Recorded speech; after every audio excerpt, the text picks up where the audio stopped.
Welcome back to the Real Story channel. At midnight, heavy rain was falling while Dela woke up to close her windows that she had forgotten to shut.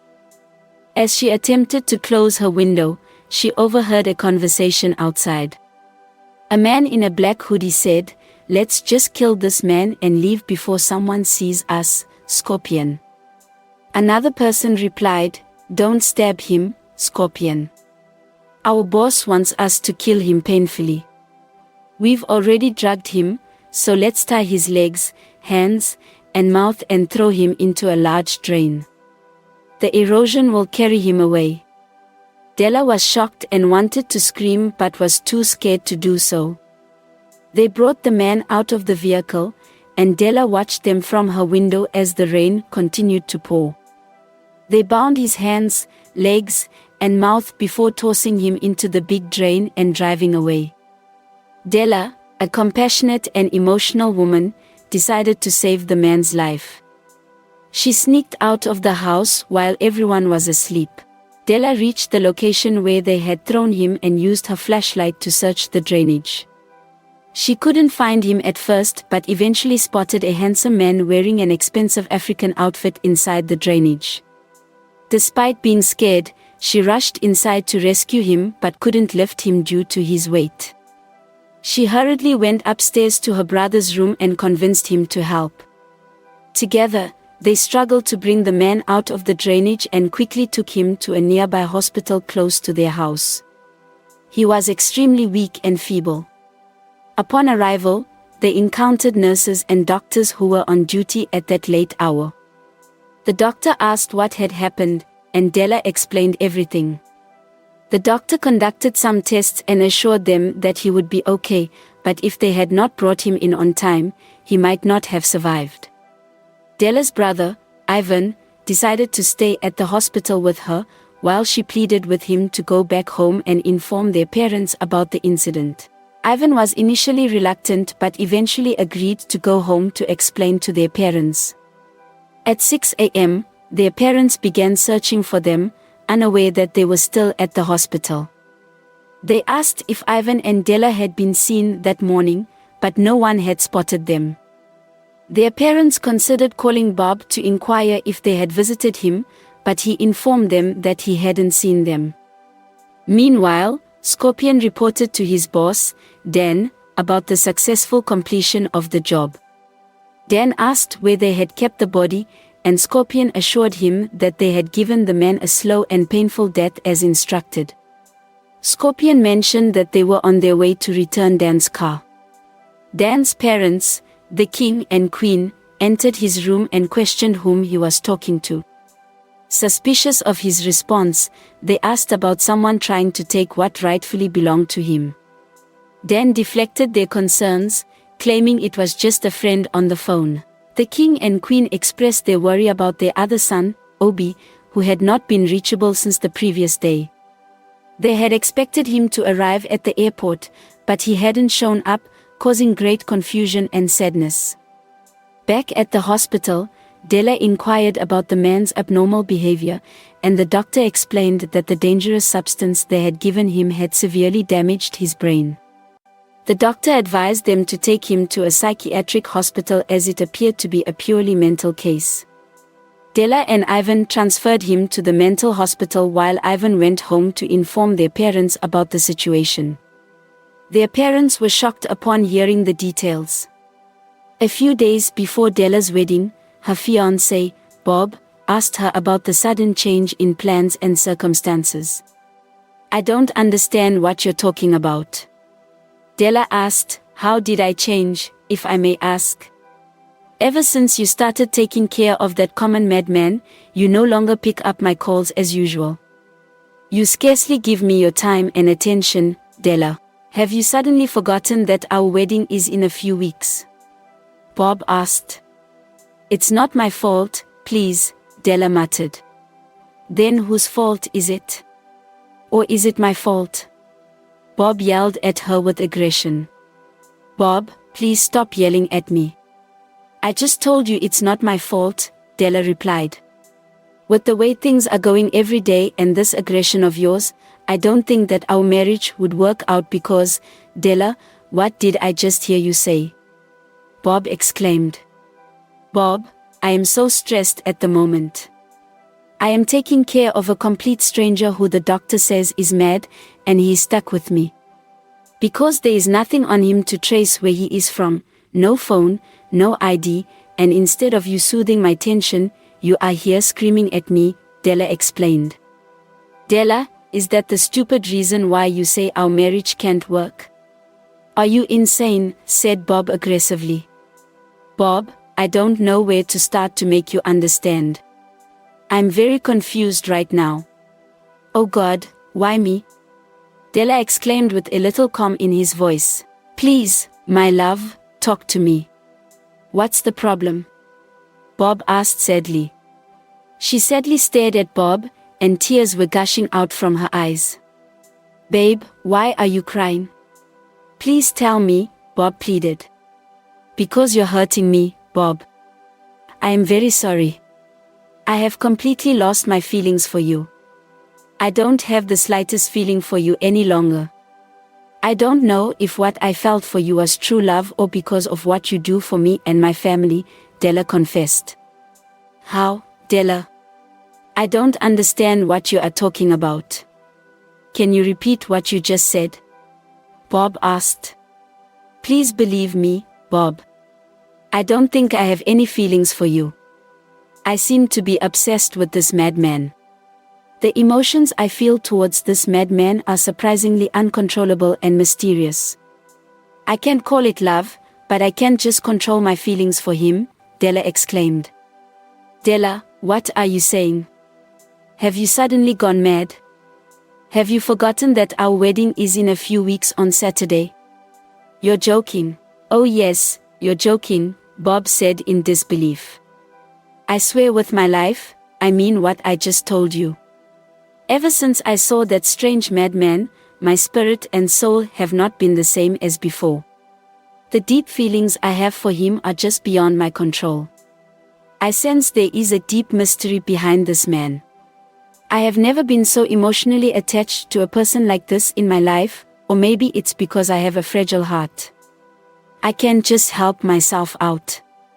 I don't know what I will do at this point to get rid of my feelings for him because these circumstances are beyond me, Dela cried out heavily.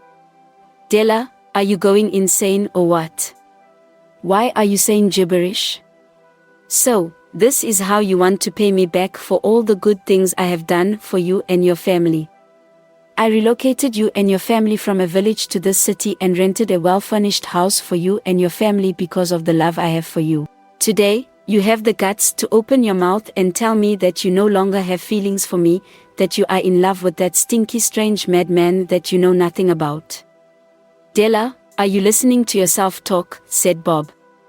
Bob, I am deeply sorry to betray you this way. Please, it's not my fault. I tried my best to control my feelings for the madman, but the feelings are beyond my control. Dela, if I hear you saying that feeling again, I will strangle you right now, Bob threatened. Dela, what's wrong with you? Our wedding is a few weeks away, and you're telling me you're deeply in love with a madman whom you don't know anything about. Dela, are you mad? Bob said with anger. Do you know I can just kill you right now, and nothing will happen? I feel like tearing you into pieces right now, Bob expressed his anger. Bob, leave my neck. What have I done to you that you want to kill me before my time? Dela, you don't know what you have done.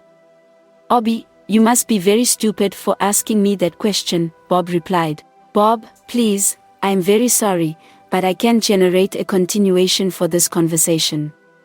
I deeply regretted the day I first met you, Bob. It pains me to say this, but you've been hurting me.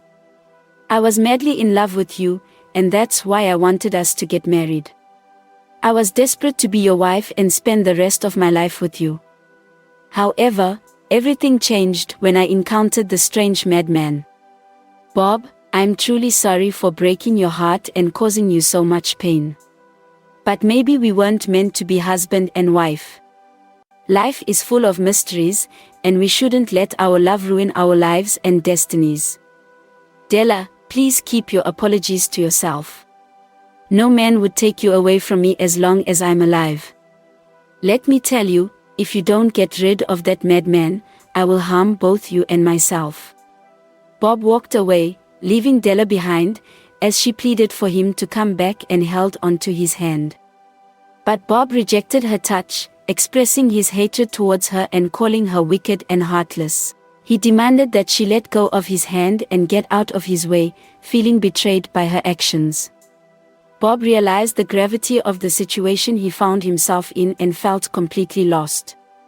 He contemplated seeking someone's advice to ensure he wasn't going insane. He decided to go and talk to Anita.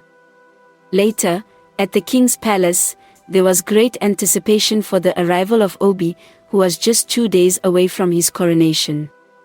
However, he was nowhere to be found. The Prime Minister, oh no, expressed concern, urging the police officers to find him and return him to the palace. In the midst of the commotion, Dan drove into the palace grounds and started screaming. He cried out that it was all over and wondered who his brother had offended. The Prime Minister asked if it was Prince Dan's voice they were hearing, and they rushed out to see what had happened to him. Back to Dela, who had arrived at Anita's house seeking help. Dela explained the situation she and Bob were facing due to the strange madman. Anita asked what Dela wanted her to do or what her plans were. Dela expressed her confusion, stating that Bob had told her to kill the madman, but she didn't want to do it. She couldn't bring herself to harm the poor madman. Anita, frustrated with Dela's indecisiveness, reminded her of Bob's love and the investment he had made in her and her family. Anita urged Dela to eliminate the madman, emphasizing the importance of their upcoming wedding. Dela pondered over her options and the moments she had shared with Bob. Eventually, she made up her mind to kill the madman. She went to Bob's house and informed him of her decision. Bob was ecstatic and instructed her to cook the madman's favorite food. He promised to bring a poisonous substance for her to put in the food and the madman's drinking water. Dela suggested that they do it in the evening when the madman would eat the food and fall asleep, never to wake up. Bob agreed and mentioned his upcoming trip to the city, asking Dela if there was anything she wanted him to buy for her. Dela assured Bob that she was willing to sacrifice anything for their love and believed that once the madman was gone, her feelings for him would fade away. She vowed never to ruin their relationship because they had come too far. "I'm heading to my shop, don't forget to bring the substance," Dela informed Bob.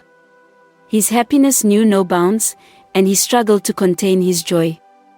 A few hours later, they found themselves at the hospital. The Prime Minister, oh no, inquired about the king's condition, expressing concern over the 5-day delay in receiving a diagnosis. The doctor informed them that despite numerous tests, there was no sign of illness in the king's system. Perplexed by the situation, the Queen suggested taking the king to India for a medical examination.